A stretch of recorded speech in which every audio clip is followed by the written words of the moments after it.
tentunya boleh merasakan kebaikan Tuhan. Amin. Bapak Ibu yang merasakan kebaikan Tuhan sepanjang minggu ini boleh lambaikan tangannya. Kita mau beri kemuliaan Tuhan. Walaupun mungkin kita nggak setiap minggu nggak buka kesaksian, tapi saya percaya kalau saya tanya, pasti semua merasakan dan menikmati kebaikan Tuhan.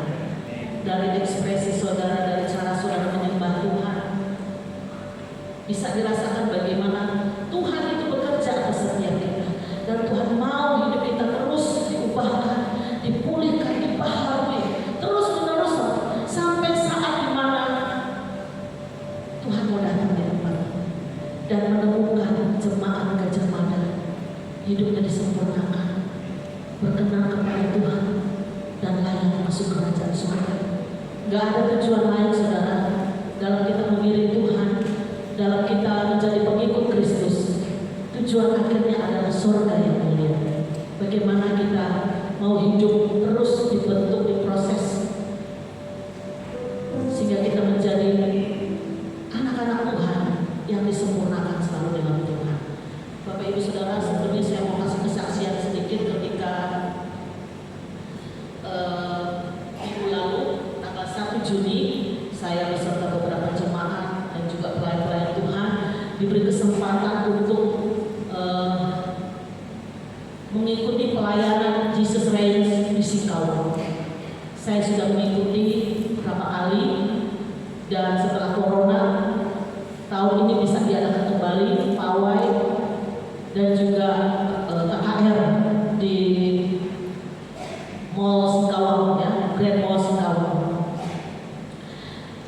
Dan puji Tuhan boleh diikuti oleh begitu banyak orang, ya, dari berbagai gereja, bukan cuma Singkawang tapi juga se-Kalimantan Barat. Dan puncaknya malam itu saya lihat penuh sekali orang yang hadir menyaksikan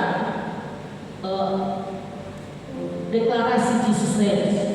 Artinya lewat kegerakan ini gereja Tuhan bersatu, sama-sama meninggikan nama Yesus. Nah, yang saya mau saksikan, kami di musik WL singer, saya dengan Yosua, saudara Yona dan Pace, kami pergi di luar karena kami mau ikut gladi bersih. Gladi bersih malam itu kami latihan. Jadi lagunya dikasih ke kami, nanti latihan musiknya baru kali itu, malam itu kami baru latihan. Memang persiapannya minim banget, ya. Bayangkan itu dari pemusiknya dari Singkawang, itu pun gabungan dari berbagai gereja, baru malam sebelum hari H itu kami baru latihan. Nah, setelah kami latihan sekitar jam 9 udah selesai kalau nggak salah, Ibu Cina datang. Ibu Cina, beliau datang di tempat latihan, pasti latihan di mall. Dia ajak kami berdoa. Dia doakan kami pelayan-pelayan, penari-penari semua. Dan saat dia mau sampaikan, ternyata penerjemahnya lagi makan. Dan tak kebetulan pada akhirnya Bro Riona yang ditunjuk sebagai penerjemah. Puji Tuhan, tak sia-sia datang pelayanan di Singkawang ditunjuk jadi penerjemah. Walaupun agak, ya, mungkin dikit-dikit gara-gara udah lama katanya nggak ngomong bahasa Inggris itu. Jadi akhirnya kami didoakan. Nah, dari doa itu, inilah yang saya mau bagikan. Ibu Cina mengingatkan untuk setiap pelayan-pelayan Tuhan, khususnya ini khusus buat pelayan-pelayan Tuhan, bahkan jemaat Tuhan yang rindu mau melayani Tuhan. Dia ingatkan dalam doanya agar kita menjaga kemurnian hati. Dan saat kami berlutut, kami menyembah Tuhan, saya rasakan Tuhan melawan saya. Tuhan mengingatkan saya, Tuhan menegur saya. Kalau sebelum saya sampaikan ini, saya sudah diberkati dengan doa dari Ibu Cina. Jaga hatimu, jaga kemurnian hatimu, jangan sampai tercemar dengan keadaan dunia ini, dengan keadaan sekeliling kita. Kalau kita nggak jaga, pelayanan kita sia-sia. Semua diungkapkan oleh Ibu Cina, dan saya sangat diberkati dengan doanya. Itu belum dia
Dia membuat mujizat.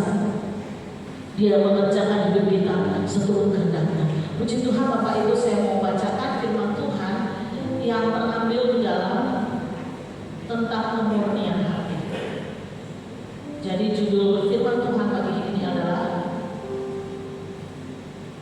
jagalah kemurnian hati.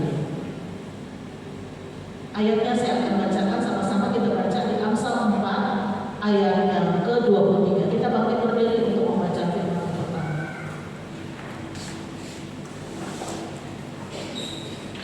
Amsal 4 ayat yang ke-23. Boleh ditampilkan? Amsal 4 ayat yang ke-23. Sama-sama kita bacakan. 1, 2, 3. Jagalah hatimu dengan segala kewaspadaan, karena dari situlah terpancar kehidupan. Amin. Tuhan silakan duduk. Saudara, dari seluruh bagian tubuh kita, dari ujung rambut sampai ujung kaki, ada satu perhatian khusus yang Tuhan perhatikan, yang harus kita jaga benar-benar. Kita harus waspada, kita harus hati-hati untuk kita jaga sedemikian rupa, yaitu bagian dari hidup kita, hati. Karena apa? Di situ Amsal jelas berkata, karena dari situlah terpancar kehidupan, kehidupan yang memuliakan Tuhan, kehidupan yang memberkati orang-orang. Itu terpancar dimulai dari hati kita.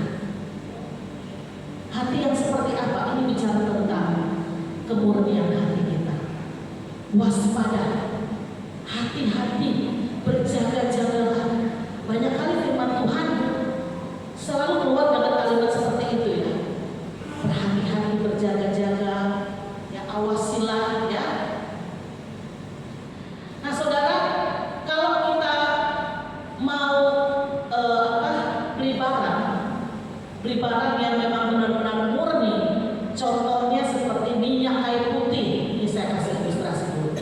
Minyak kayu putih kalau kita beli yang merek lain yang banyak di pasaran, biasanya itu sudah campuran, betul ya? Jadi minyak kayu putih yang ukuran segini beda kalau kita beli minyak kayu putih asli. Saya pernah dikasih dari Ambon, botolnya besar begini. Saya pakai dikit aja untuk perut saya udah nyaman banget. Itu karena asli, tidak ada campuran. Tapi kalau yang sudah campuran, saudara pakai satu botol penuh pun belum tentu merasa enak perutnya. Betul nggak? Karena udah nggak asli, udah nggak murni, sudah ada campuran. Ya, demikian juga kalau kita mau beli parfum.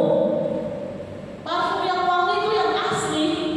Kalau dibilang parfum wangi jasmine, bunga jasmine, ya benar-benar bunga jasmine aja, itu nggak ada campuran lain. Karena saya pemakai essential oil, saya tahu banget oil yang asli itu yang mana gitu ya. Jadi kalau jasmine, ini sudah campur macam-macam, baunya nggak jelas gitu ya. Tapi Tuhan ingatkan kalau hati yang murni seperti itu, sudah tidak ada campuran, dia asli murni. Campurannya apa sih? Kalau bicara hati, campuran udah macam-macam saudara. Sudah terkontaminasi. Terkontaminasi itu apa ya bahasa Indonesianya kalau bicara? Sudah tercemar. Sudah tercemar, nggak murni lagi, nggak asli lagi.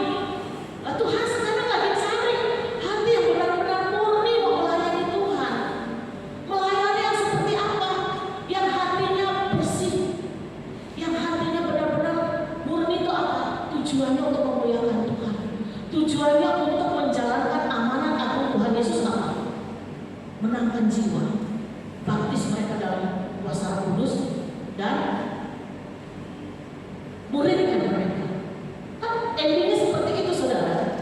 Nah kalau pada akhirnya pelayanan kita udah melenceng, sudah bergeser, dosa itu bukan tiba-tiba kita berdosa loh saudara. Proses dosa itu gak bisa tiba-tiba kita berdosa.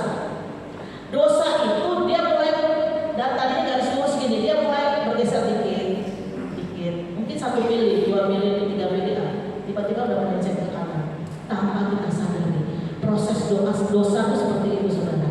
Waktu kita jatuh dalam dosa nggak seketika kita berbuat dosa. Dosa itu lama-lama sudah tidak sesuai dengan garisnya. Meleceh. Nah, tanpa sadar kita sudah berdosa. Masalahnya kita tidak sadar kalau kita sudah berdosa. Itu tadi. Dan bersyukur Tuhan masih terus mengingatkan setiap kita. Kalau disikap saya diingatkan Tuhan, jaga kemurnian hatimu. Wah, saya benar-benar ditampar sama Tuhan. Benar-benar ditoprak, nggak apa-apa. Saya hamba Tuhan, saya harus jaga pengajaran saya. Jangan ada agenda pribadi saudara. Ada kepentingan pribadi. Ada modus-modus lain yang tujuannya bukan untuk memuliakan Tuhan. Dan orang yang kita layani pasti berasa ya, ini orang tujuannya apa yang layani? Mungkin jemaat nggak ngomong seharian, tapi kadang-kadang mungkin sempat ini pelayanannya maksudnya apa ya? Dan saya jaga, saya mau terus jaga. Saya mau berhati-hati, penuh dengan kewaspadaan. Jangan sampai saya melenceng. Seperti kalau kita bikin keramik saudara. Itu kalau melenceng sekian mili aja, nanti ujung-ujungnya yang sebelah sini udah miring gimana gitu. Makanya orang kalau bikin keramik dia harus teliti, harus cermat. Demikian hidup kita saudara. Hati-hati, berjaga-jaga, waspada saudara. Coba kita baca di ayat lain. Ini jelas sekali firman Tuhan bilang seperti ini.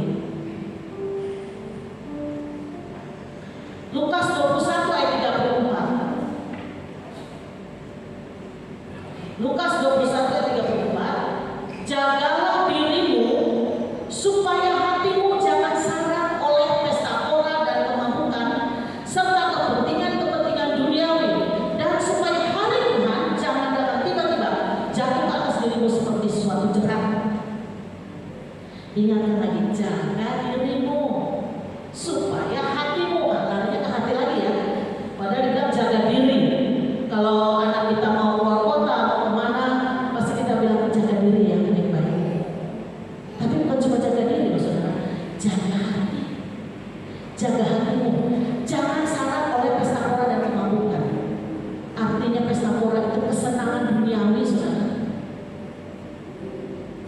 Karena dunia ini sudah banyak fasilitas umum yang bisa kita nikmati. Mau apa aja mudah, semuanya dipermudah. Jangan kita terlena, itu maksudnya. Jangan kita terbawa arus sampai kita melupakan Tuhan, sampai kita melupakan kebaikan Tuhan. Karena memang kecenderungan manusia itu seperti itu saudara.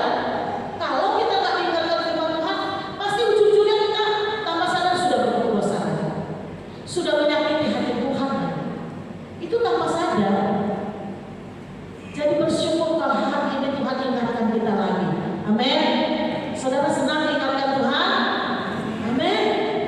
Selagi Tuhan mau bicara loh sama kita. Karena nanti ada masanya firman Tuhan itu sulit kita temukan. Itu sudah dibuatkan. Kalau nggak salah di Amos di Obadja. Manusia akan mencari firman Tuhan lewat gunung, lewat tempat dicari firman Tuhan, nggak ada. Nggak ada lagi yang mau bicara sama saudara, nggak ada lagi yang mengingatkan saudara. Kalau hari ini saudara dengar pesan Tuhan dan Tuhan masih mau berbicara sama saudara, berterima kasihlah sama Tuhan. Ya kan? Sama halnya kalau pasangan, syukur istriku cerewet, ada yang ingetin. Coba kalau dia udah diem, udah. Pasti bapak-bapak udah salah tingkah. Kenapa istriku diem aja ya? Udah capek ngomong kali ya. Untungnya Tuhan tuh gak bosan-bosan mengingatkan kita. Mungkin kita yang sering bosan. Dalam Tuhan aku udah tahu lah ayat inilah, udah sering mendengar. Masalahnya kenapa Tuhan masih mau ngomong sama saudara? Karena saudara belum lakukan itu. Lakukan dengan segenap hati saudara, dengan sungguh-sungguh. Itu yang Tuhan mau lihat dari hidup saudara. Saya juga melakukan dikasih tahu, berarti saya belum sepenuhnya nih lakukan firman Tuhan. Berterima kasih sama Tuhan. Dia selalu datang untuk menegur kita dengan kasih sayang, dengan cintanya buat setiap kita. Dia nggak pernah lupa sama kita saudara. Hidupmu itu selalu ada di hati Tuhan, di tangan Tuhan. Kebalikannya kadang-kadang kita suka lupa sama Tuhan. Betul apa ya saudara? Ya kan? Bersyukur hari ini saudara ingat ke gereja, ingat ibadah. Ada beberapa jemaat saya tanya, jangan lupa ibadah. Maaf saya belum bisa pergi. Waduh, kurang cukup kan dari Senin sampai Sabtu? Kerja, cari duit, cari cuan. Hari Minggu masih dikorupsi lagi waktunya. Padahal cuma 2 jam, saudara. Betul ya? Paling jam nggak sampai jam 10 lagi, 1,5 jam. Saudara korupsi lagi untuk kerjaan saudara. Itulah manusia yang tak puas-puas cari duit terus, cari cuan. Waktu untuk Tuhan diabaikan lagi, dilewatkan lagi. Masih ada minggu depan katanya. Syukur-syukur saudara nyampe usianya sampai minggu depan. Belum sampai minggu depan udah innalillahi. Ah, tuh. Belum sempat beresin dosanya, belum sempat minta ampun sama Tuhan, udah mau duluan. Nah, makanya saudara jangan pernah korupsi dengan ibadah, jam-jam ibadah. Amin. Ini saya agak lihat ini kayaknya agak sepi ya, banyak kosong. Apalagi yang di atas itu, nggak tahu kemana. Oh, pada liburan, saya baru paham. Ya liburan ya, ingat ya, kemana pun saudara liburan, jangan lupa cari gereja. Saya pernah dapat cerita dari satu ibu. Saya ajak anak saya, mantu saya liburan ke Singapura. Udah kena hari Minggu. Kapan nggak kita ibadah? Nantilah itu mah. Ini kan lagi liburan mah. Nggak usah lah masuk gereja dulu. Hah? Luar biasa itu. Aduh. Pernah saya dapat cerita dari ibu-ibu. Dia ceritakan anaknya kita Palu. Nah ini ya, saya pernah juga liburan ke Kucing. Diundang teman saya, anaknya nikah. Kami rombongan dari tim wanita bijak. 5 orang atau 6 orang. Kami pergi hari Kamis, cuma 1 minggu, pulang hari Senin. Lumayan kan liburan 5 hari ini. Hari Minggu saya udah siap-siap mau ibadah. Waktu hari Sabtu acara pernikahan saya bertanya teman saya, sini gereja karismatik di mana ya? Itu di Kucing tuh daerah Batu Ampar. Di tempat saya bu katanya. Tempat saya ada 3 bahasa, ada bahasa Melayu, bahasa Inggris, bahasa Mandarin. Kalau bahasa Melayu itu di jam 8. Di mana tempatnya? Dia kan penginapan ibu katanya cuma 5 menit. Oh gitu ya? Oke lah nanti saya cari besok. Pagi-pagi ini rombongan ada 1 gembala. Saya nggak usah sebut gerejanya. Saya pikir dia mandi cepat-cepat mau ibadah bu. Ibu mau ibadah di mana? Oh saya mau jalan sama mereka mau cari oleh-oleh katanya. Banyak titipan. Biasalah orang Kucing gitu ya titipan gitu. Jadi nggak ke gereja bu? Dia ini gembala loh. Habis nggak tahu kemana. Saya dikasih tahu katanya dekat sini. Akhirnya dia nggak enak sama saya, ikut ke saya. Cuma saya, ibu gembala ini sama anaknya yang lain shopping, ya shopping. Sampai akhirnya saya cari, tanya sopir taksi ini, jawaban sopir taksi ini bikin saya kaget. Dia bilang begini, ibu, saya sudah 35 tahun jadi sopir taksi. Baru kali ini saya disuruh antar ke gereja. Selama ini kalau ke Kucing cuma antar shopping, rumah sakit. Tidak pernah ada minta antar ke gereja, baru saya. Selama 35 tahun jadi supir taksi. Lihat ya, orang lagi nggak butuh Tuhan di sana. Ngeri di sana. Apalagi kalau udah liburan. Biar hari Minggu pun lewatin kesempatan liburan. Nggak tahu lah saya ngomong kayak gini ya. Sampai akhirnya saya ketemu teman saya di Mira. Dia ambil yang bahasa Inggris. Saya bahasa Melayu, alias bahasa Indonesia. Itu aja yang saya ngerti kan. Saya ibadah. Akhirnya selesai ada pertemuan di belakang gereja, kami makan dan saya dapat kenalan 1 jemaat di situ, cowok ganteng saudara. Ternyata dia pramugara. Saudara tahu sendiri kan gimana wajahnya, badannya. Dia ngajak ngobrol saya, tanya-tanya, ibu udah makan, udah dapat makan, udah pesan makan? Dia bilang sudah. Habis itu dia tanya lagi, ibu sudah pesan minum? Sudah. Saya pikir itu karyawan di situ. Nggak tahunya ngobrol-ngobrol. Saya cuma yang tadi bahas.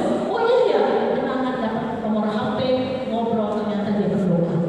Saudara beruntung kalau kita ibadah untuk kita anak Tuhan. Habis itu diajak ke mall, kami jalan-jalan makan-makan, dapat semuanya. Ibadahnya dapat, liburannya juga dapat saudara. Nah nanti ya mau liburan ya jangan lupa kalau hari Minggu cari gereja loh saudara. Amin. Jangan lupa ibadah.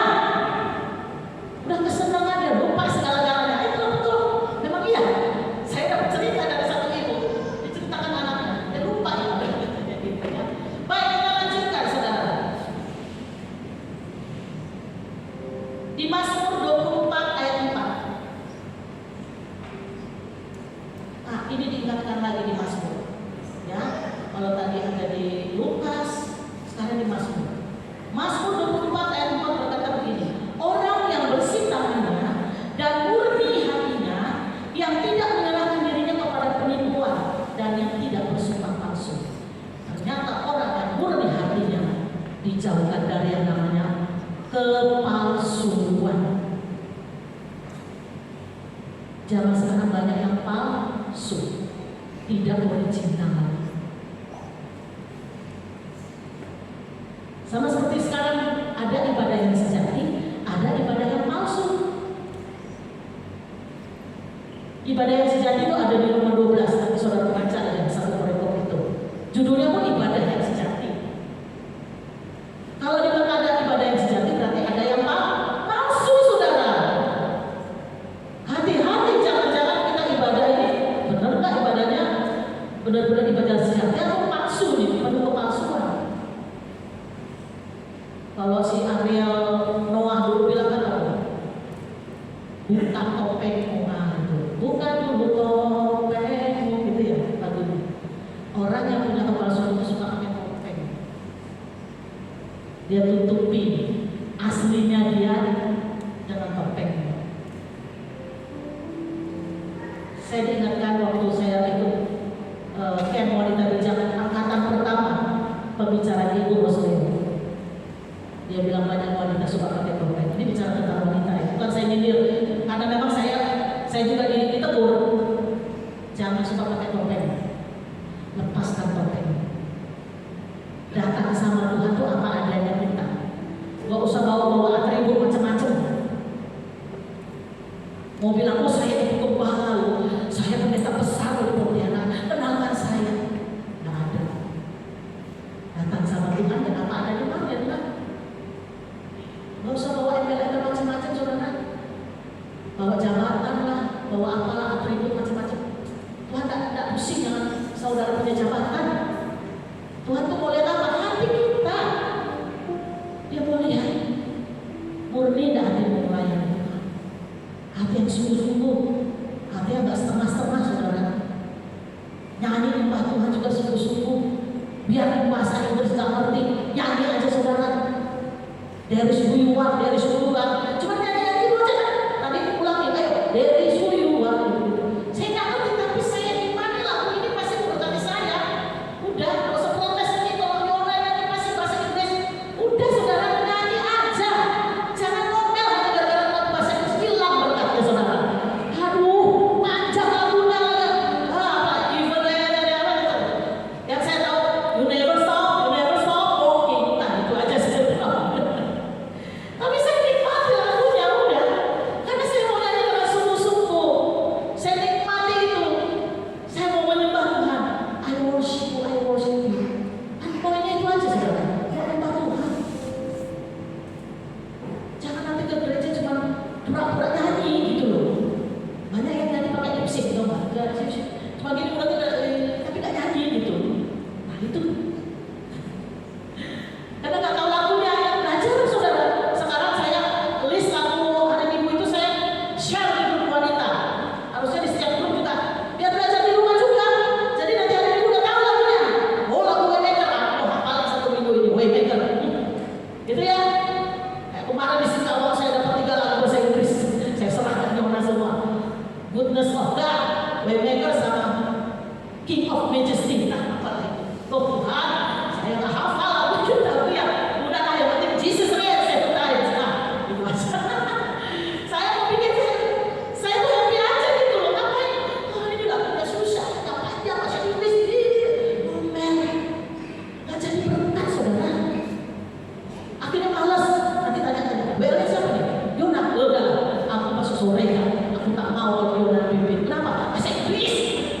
Ajak-ajak lagi dong. Tak ngerti aja artinya. Udah hilang berkat, saudara. Benar, serius. Ya, mbah belajar bahasa Inggris ya, Pak. Nanti saya share di grup biar belajar di rumah. Biar pembelajaran yang penting hatinya nyembah Tuhan. Amin. Saya percaya semua kita pasti mau diberkati Tuhan. Maka lakukan pujian penyembahan itu dengan sungguh-sungguh. Nah,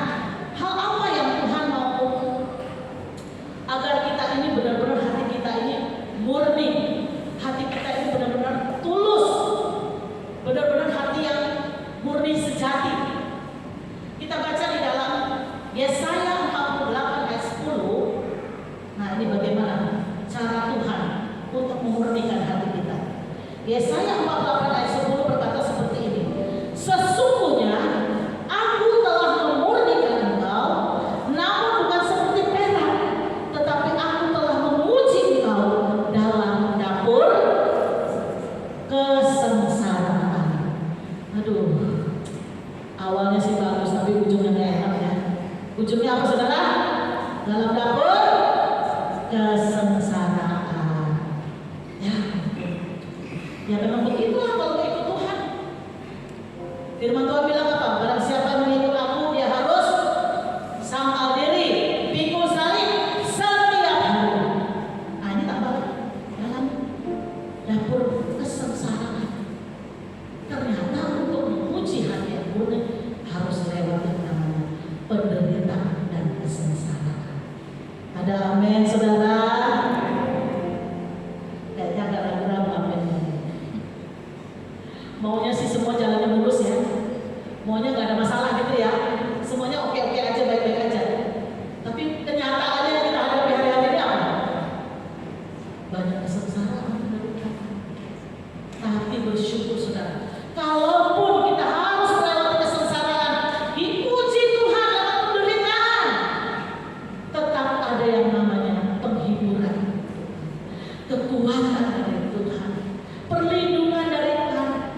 Kalau saudara nggak mengalami kesengsaraan dan penderitaan, saudara nggak pernah rasakan yang namanya dibela Tuhan, yang namanya dihibur Tuhan, nggak pernah. Jadi harus mengalami dulu saudara. Gimana yang namanya sedih, benar-benar sedih, sedih yang mendalam. Namun saudara bisa bangkit, saudara bisa move on. Karena apa? Karena saya mengalami penghiburan Tuhan. Itu jadi kesaksian saudara. Suatu saat saya udah nggak ada jalan keluar. Ketika rasanya jalan itu udah buntu, nggak tahu lagi mau kemana, nggak ada jalan keluar. Ini juga jalan ditutup, ke depan juga begitu, ke belakang apa lagi? Hanya bisa memandang ke atas. Masih ada penolong yang setia buat setiap kita. Di situlah saudara mengalami yang namanya pertolongan Tuhan saudara. Di situ saudara mengalami yang namanya dihibur oleh Tuhan. Kalau nggak pernah melewati penderitaan dan kesengsaraan, saudara nggak mengalami Tuhan secara pribadi. Ibu-ibu gereja kita ini kalau udah ibadah rumah tangga, coba aja buka ruang kesaksian. Kemarin terakhir kita ngopi, ada mungkin 3-4 orang yang bersaksi merasakan kebaikan Tuhan. Kalau perlu dikasih ruang khusus, hari ini minggu berapa kita khusus ruang kesaksian. Saudara, saya sering ikut diundang pelayanan di Full Gospel restoran Gajah Mada. Itu kebanyakan ruang kesaksiannya. Ibadahnya itu lebih banyak kesaksian saudara. Bagaimana dia mengalami pertolongan Tuhan, hampir mati, puji Tuhan, Tuhan selamatkan dia. Udah bangkrut, banyak utang sampai MM-an. Akhirnya dalam 1 tahun utangnya lunas dan usahanya sekarang diberkati luar biasa. Itu kalau kesaksian saudara itu luar biasa. Itulah yang membangun kita.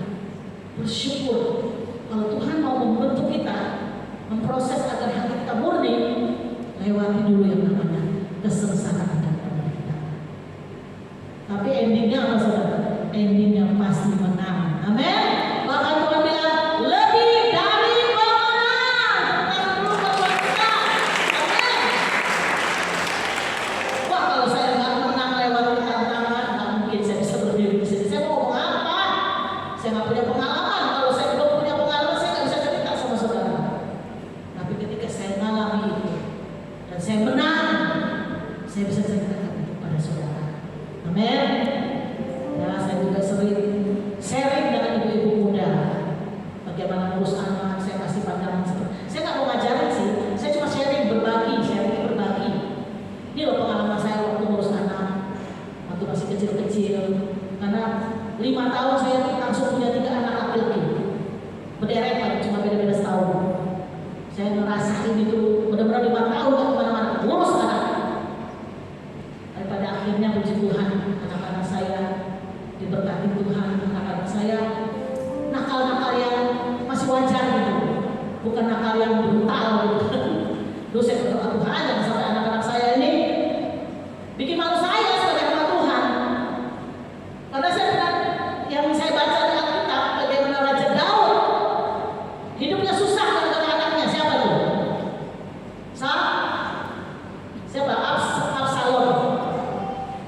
Ya kan? Absalom tuh kejar-kejar bapaknya loh. Nah, kesempatannya orang tua punya anak kayak gitu. Raja loh. Nah itu makanya pentingnya kita didik anak-anak kita doakan anak-anak kita. Dari situ saya punya pengalaman ngurus anak saya, mau juga ngurus anak orang lain, yaitu anak-anak sekolah minggu, anak-anak remaja. Saya mau hidup mereka juga dipakai Tuhan, dipulihkan Tuhan. Seperti itu Bapak Ibu Saudara. Tapi ketika kita mau diproses Tuhan untuk mengalami kemurnian, bersiap saudara. Jangan pernah menolak didikan Tuhan. Jangan pernah menolak Tuhan memproses kita. Karena dari situ firman Tuhan bilang begini. Ini ayat yang terakhir. Seperti perkataan Ayub. Ayub 23 ayat 10. Ayub 23 ayat 10. Karena ia tahu jalan hidupku, seandainya ia memuji aku akan timbul seperti apa saudara? Emas. Seperti emas yang murni. Saat kita diuji dulu saudara. Gak bisa kalau gak diuji. Jalan satu-satunya hanya lewat pengujian. Diuji, dibentuk, diproses Tuhan lewat kesengsaraan, penderitaan, maka dia akan timbul seperti emas. Saudara tahu kan misalnya Ayub bagaimana sampai pada akhirnya Tuhan ganti semua anaknya yang mati pun ada lagi anaknya, kekayaannya yang habis diganti berlipat kali ganda. Itu kisah Ayub. Makanya Ayub bisa berkata seperti ini. Tuhan tahu jalan hidupku. Dia tahu jalan hidupku. Seandainya dia yang uji aku akan timbul seperti emas. Tuhan tahu jalan hidupmu. Amin. Ya, seandainya Tuhan memuji saudara akan timbul seperti emas. Amin. Apapun kondisimu hari-hari, mungkin dalam masa kesulitan keuangan yang sedang berjuang rupiah. Saya dengar sendiri dasar terjemahan. Saya pagi siang malam bekerja, terima orderan, urus rumah, urus masak, urus anak, tidur jam berapa dia bilang bangun jam 2 pagi. Begitu setiap hari. Capek banget. Saya ngerti. Jangan lupa cari Tuhan. Kalau kamu ngurus sama saya cuma bisa dengar. Saya doakan tapi kembali kepada hidupmu. Ayo andalkan Tuhan. Cari Tuhan. Memang begitulah menghidup Tuhan. Tapi alami juga penghiburan dari kekuatan dari Tuhan. Fokus aja sama Tuhan. Maka kau akan lihat bagaimana hidupmu akan terus dipulihkan oleh Tuhan. Mungkin yang saat ini sedang berjuang ingin memiliki anak, berharap sama Tuhan. Kalau Tuhan izinkan saudara mengalami masalah, nggak ada jalan keluar selain kita berdatang sama Tuhan. Dia sumber kehidupan saudara. Saudara mau minta apa aja Tuhan pasti kasih. Tapi Tuhan mau uji dulu saudara dengan kesengsaraan dan penderitaan. Tapi tadi saya sudah tegaskan endingnya adalah saudara menang di dalam Tuhan. Ya, pergumulan apapun mungkin saudara juga mengalami masalah dengan anak, dengan pasangan, dengan apapun yang hari-hari ini saudara sedang jalani, sedang saudara perjuangkan. Yakin bahwa Tuhan ada beserta dengan kita. Amin. Tuhan selalu membela kita. Cari Dia, temukan Dia, biar Tuhan terus mengubahkan kita.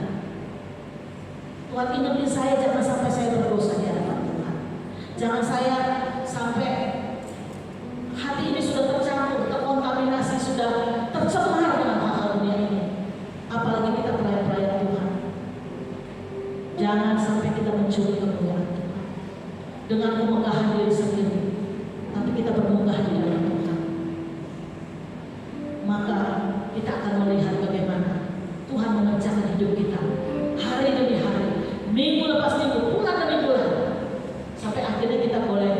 bersyukur. Saya 3 tahun ditinggal Pak Iwan itu, waktu perayaan syukuran kemarin itu saya baru disadarkan gitu. Saya berpikir gitu, Tuhan terima kasih, ternyata aku bisa ya melewati 3 tahun ini tanpa suami. Saya bersyukur aja, Tuhan terima kasih. Terima kasih, aku lewati 3 tahun tanpa pendamping, tanpa suami, aku bisa lewati. Itu bukan karena hebat saya, bukan karena kekuatan saya. Saya tahu semua karena kekuatan dari Tuhan. Bahkan 3 tahun juga mami saya dipanggil Tuhan, karena waktunya berdekatan begitu. Februari mami saya dipanggil Tuhan, suami bulan April, hanya jarang 2 bulan. Dan itu orang terdekat yang biasa saya ngobrol, curhat, nelpon, apa aja mami saya. Dia nggak bisa curhat sama anak yang lain, dia hanya bisa curhat sama saya. Tanpa saya kehilangan, rasanya sepi gitu, nggak ada yang diajak ngomong, anak-anak udah sibuk dengan pekerjaan, dengan kuliahnya. Padahal kalau saya ini Tuhan, walaupun saya nggak ada lagi teman curhat secara manusia, tapi saya bisa bertahan itu karena Tuhan. Tuhan yang pelihara saya dan anak-anak saya. Demikian juga saya percaya Bapak Ibu dipelihara oleh Tuhan dengan luar biasa.